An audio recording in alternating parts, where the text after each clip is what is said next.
Hello, everyone. This is a brief overview of Chapter 1. In this chapter, you're going to learn the difference between race and ethnicity. There's also a brief video that I've placed in the module about this topic.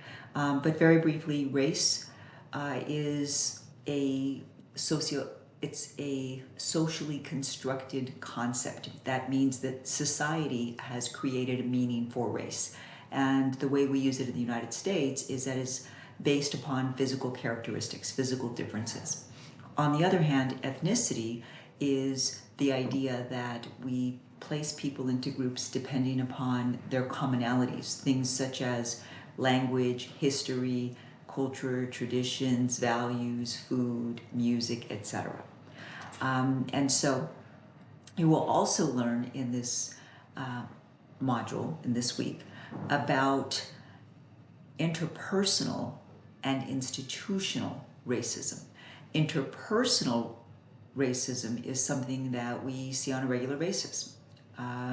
Racism is treating somebody negatively based upon their race. And so I'm sure that all of you have either seen someone being treated negatively because of their race, or perhaps you have been treated negatively because of your perceived race.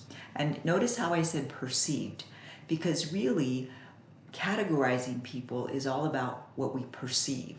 We see someone and our minds, without us even being aware of it, categorize that person into a group that is known to us. And so interpersonal racism, unfortunately, is quite common.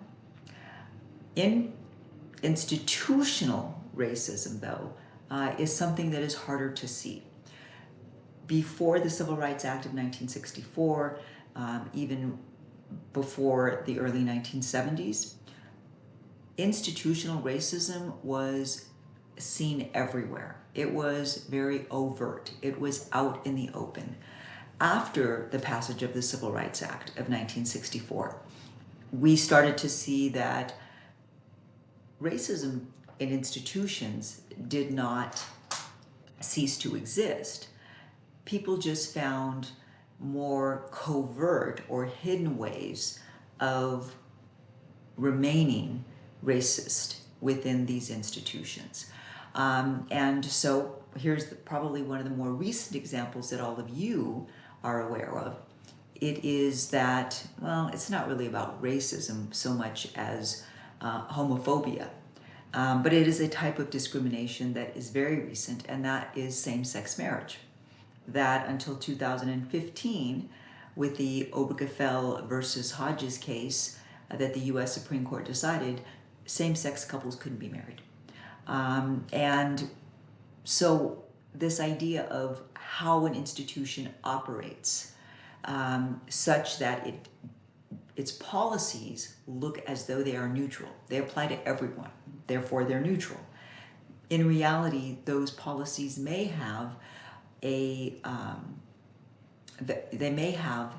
the effect of discriminating against some people.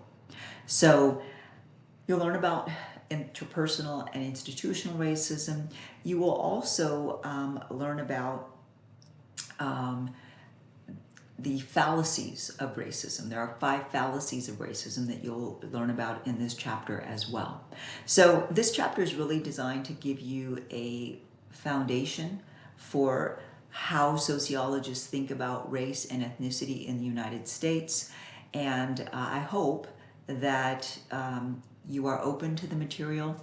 And again, you don't have to necessarily agree with everything that the authors of the text say, but I hope that you will be open to at least reading what some of the more recent sociological research shows, and hopefully learning as well from other students in the discussions.